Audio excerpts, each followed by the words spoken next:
This week's best MMA bets, we are talking about UFC 270, the full card betting breakdown.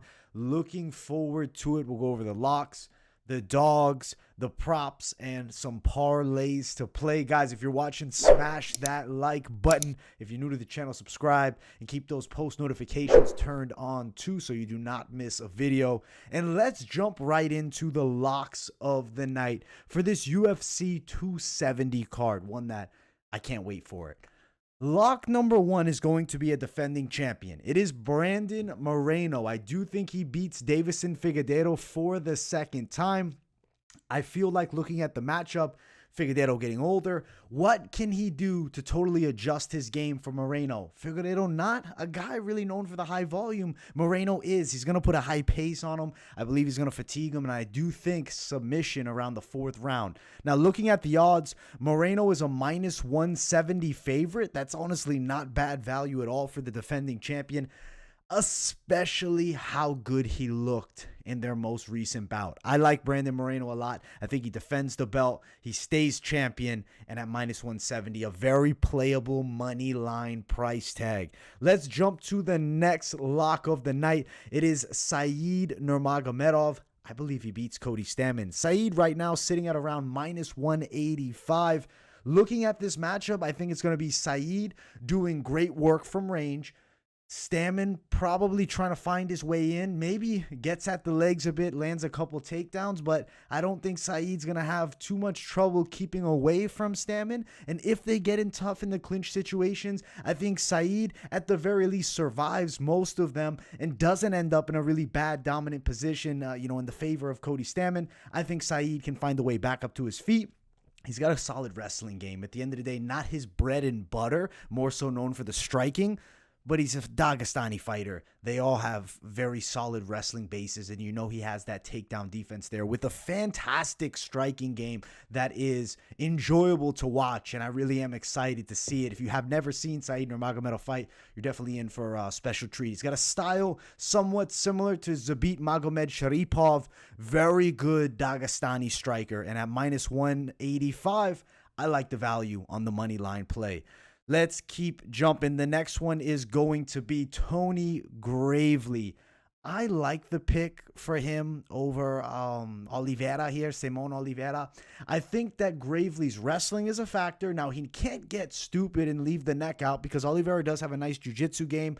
The speed and power of Gravely, I think, is a factor. He is minus 240, so he's a lock of the night, but he's definitely on the lowest value side of the locks of the night because at the end of the day, minus 240 tag, Tony Gravely, not an elite level UFC guy, should win, but I see possibility maybe of a very slightest of chance for an upset. Still enough that I feel I can call him a lock. If the value is minus 175, I'm confidently playing it here more so at minus 240.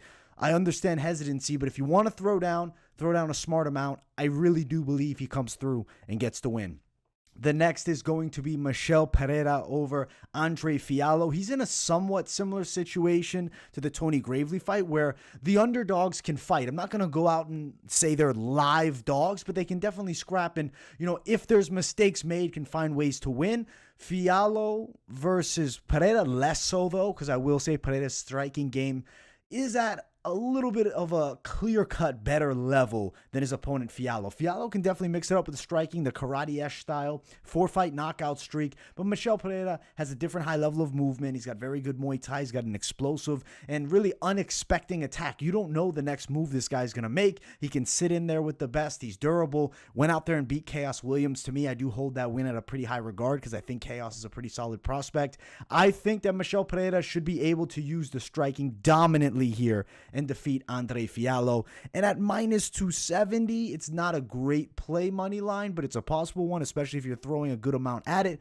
Or you play him on a parlay potentially, because I definitely think there's going to be some plays with that. We'll talk about that towards the end of the video. And the final of the locks of the night, Michael Morales. I think he's going to beat Trevin Giles, guys.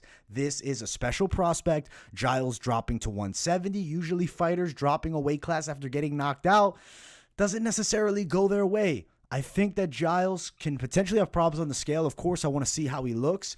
But I think Michael Morales, though, skill set wise, is going to be able to go out there, outpace, outstrike it, even potentially outgrapple Trevin Giles over the 3 rounds. I like Michael Morales a lot, and he's a minus 115 lock. That is a fantastic play to me. I think that's great money line.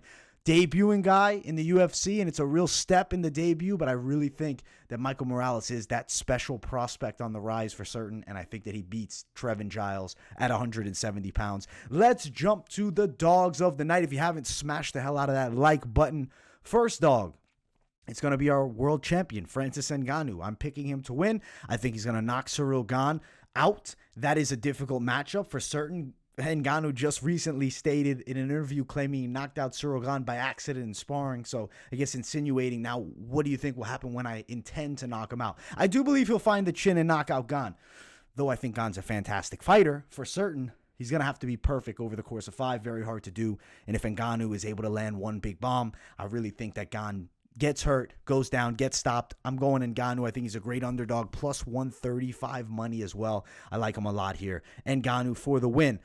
Next one, some ladies. Kay Hansen fights Jasmine Jasudavicius. I like Jasmine, the underdog, plus 205 to get the win over Kay Hansen. Hansen moving up a weight class. Jasudavicius, not a bad fighter. This is one of those situations that gets you into trouble. Hansen's good at 15, but at 25, especially size differential here. Jasudavicius known for being strong in the clinch as well. Decent grappling base. The striking's going to be competitive, but the range, goes far towards Jasudavicius on the tail of the tape. I like Jasudavicius for the win. Underdog, plus 205. I think she's a fantastic dog play. Now, the next is going to be Wellington Turman over Rodolfo Vieira. I think that Wellington Turman can surprise Vieira and surprise a lot of people. He's sitting at plus 200 range. He's a big dog. Vieira is a dangerous jiu-jitsu practitioner. Turman known for his jiu-jitsu game, but I think that his striking pace is better than Vieira's. I think he's more comfortable on the feet. Though Turman's been knocked out a couple of times, I don't think Vieira has the striking ability to go sleep Wellington Turman. Styles make fights, and I think stylistically speaking, this is a tricky fight for Vieira. I think Turman wins a decision, plus 200 value for Wellington Turman to beat Rodolfo Vieira. That's a dog that I really think has some good value. And the final dog of the night, I like Valdez beating Frivola. I think there's definitely a chance here. Now, I will acknowledge that Matt Frivola has a difficult game to deal with if he doesn't get hit. The value for Genaro Valdez as a dog, plus 170. Frivola, potential, not necessarily durability issues, but we've seen him knocked out a couple times inside of the octagon. Genaro Valdez hasn't had the chance to really showcase his technical skills, so it's a question mark. I did pick Frivola to win, but I think betting-wise, it's a dog or pass fight. Frivola around minus 175. I'd be nervous to play him. I worry about the durability if he gets hit by a good shot. I do think he has the technical tools that he could end up beating Valdez, but Valdez is a dog I felt that is really worth mentioning here, and I think that he's live here. I think Valdez is a very playable underdog to win this matchup over Matt Frivola. Now, we'll jump towards the props, but before that, I will look over the card in full because I want to just talk about some of the almost unplayable locks. Ilia Topuria is a minus 525 favorite over Charles Jourdain. You can't play that. Hayani Barcelos, huge favorite, minus 450 over Victor Henry. It's not something that you really want to go throw money line down unless you're really throwing a serious amount of money at it. A play that I didn't call a lock, but I think Vanessa Demopoulos should beat Silvana Gomez-Juarez. I think there's a good possibility she does. She's a, pseudo lock. I do have high confidence in her. The value is minus 135. It is women's MMA between two lower level, at least UFC tier lower level girls in that flyweight division, in that strawweight division. It is lower level girls in that strawweight division, but I still think that Vanessa Demopoulos could be a potential play. And pseudo lock here, that minus 135 value isn't bad, but I'd be a little bit nervous playing her. Let's jump to the prop section.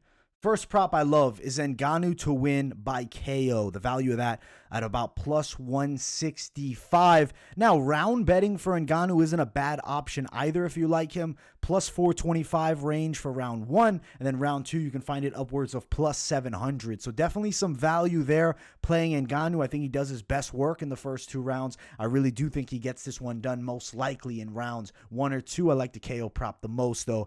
Most likelihood of coming through would be that one over than risking it for the rounds. And let's say then he gets a third round KO, but still value in those round bets. Next one, Moreno by submission. It's plus 300. I like the value of Moreno to win by submission here.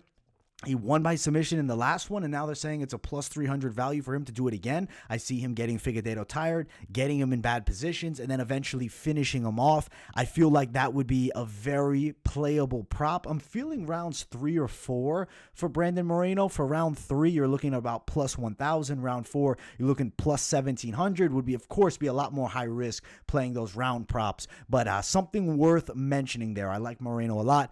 The next one that I do like is Jasudavicius for the win by decision. She's a big underdog. I think she wins a decision here against Kay Hansen, plus 325. I think that is a pretty solid bet if you're looking to make one for the props on that fight. Valdez inside the distance over Frivola.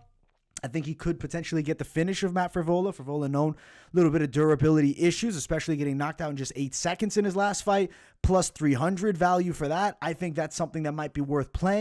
Michael Morales over Trevin Giles, good value there. You're looking at plus 215 for him to win via decision. I think that's a good prop. I do see that fight probably playing out long, Giles surviving, looking at 3 rounds of work between those two. I like Michael Morales for the win. I like him a lot by decision at plus 215. And the final of the props, Vanessa Demopoulos plus 655 win via submission over Gomez Juarez. Juarez has been submitted in the past. Demopoulos known for a very good Brazilian Jiu-Jitsu game. If she can get this fight to the floor, get things going, I think that might be worth a stab at that plus 655 tag. Definitely a Hail Mary play. Sprinkle something on it. You can definitely come back with some serious value. Now, we will jump to the prop section. It's always fun. The parlay section.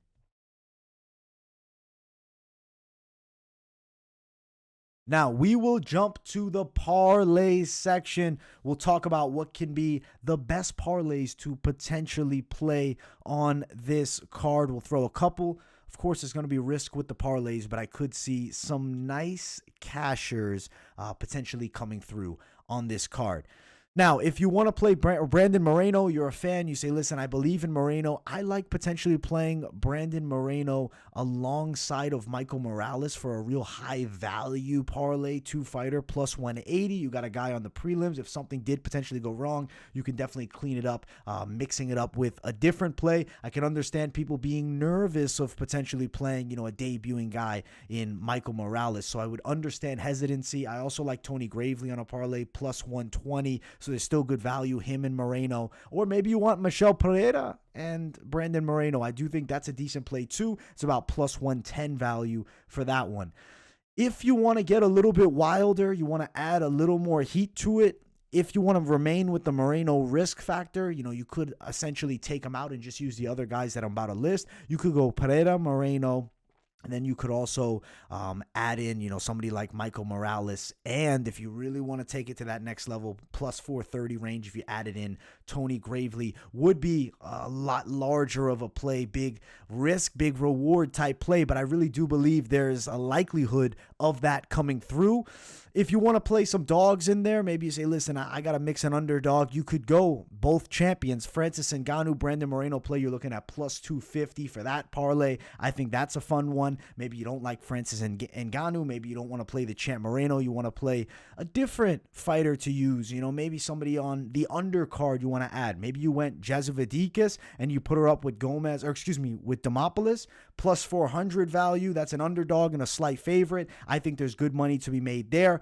It really depends on your concern. What fighters do you like the most? I wouldn't go crazy with, too many fighter parlays. I like 2-3 fighter maximum. If you want to throw a Hail Mary out there and really take a risk and really try to get, that plus 500 or more value, obviously you can. Overall, this is a fun card with some fun betting spots. Definitely some good parlays you can play. If you added in a guy like Topuria, let's say you wanted to go crazy. I'll quickly go over the craziest parlay If you want to go a little bit nuts, you say, listen, I want huge favorites. You want Topuria, Barcelos, Nurmagomedov, and let's say you also wanted to potentially add in Jack Della. You're looking at plus 165. I think that's a decent play. I think Said Nurmagomedov is a very playable guy for any of the parlays if you want to mix and match it. Really using any of the locks I think are high value. And then if you want to play maybe mix and match one lock with one dog, I think there's a lot of possibility of those coming through. Overall, it's a fun card to bet on. It's going to be a great card to watch. I will be live for the entire thing on the channel doing the full card fight companion. I can't wait for that. Make sure to tune in.